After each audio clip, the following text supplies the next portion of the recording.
Next up, we're going to use two pop kill nodes just to kill any particles that go outside what we want to see. So what I'm going to do is I'm going to go pop kill. And first, let me close this parameter window up just a little bit. We're going to go use the bounding part of the pop kill options here. We're going to change the bounding type to bounding object, and I'm going to enable it. And you can see I have a path here to grab a SOP. So I'm going to go up to our ground, and you can see we have an out for particle kill SOP that we had created. And this was the ground version that was just slightly transformed down on the Y. So I'm going to say accept, and you can see we have all these different guides going on. So I'm going to go up to pop collision detect. I'm going to turn off its guide. So now we're just looking at the guide for the pop kill. If I turned that off, we'd see nothing. Okay, so now let's look at the output of the simulation. So now anything that now intersects with this pop kill mesh will just get deleted.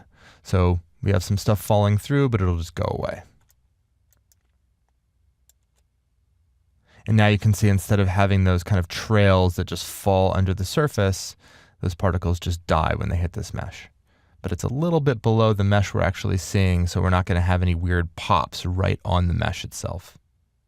Cool, and now what I'm going to do, I'm going to make another pop kill just to make sure we don't have anything in the scene that we're not looking at that's actually in the simulation. I'm going to go to bounding again. I'm going to enable it, and this time I am just going to use the bounding box. And I'm going to have the center be -12 on the Y, and then the size is going to be 200, 20, 200.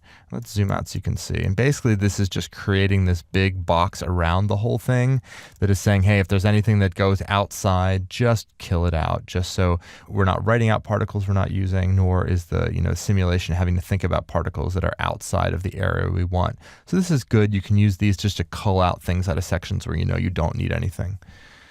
Okay, so now we've set up all the elements of our particle system where we've brought in our two different sources and we've had them collide with the surface and then, shaped them a little bit, added our good old pop color in, and then we've killed out particles we don't want.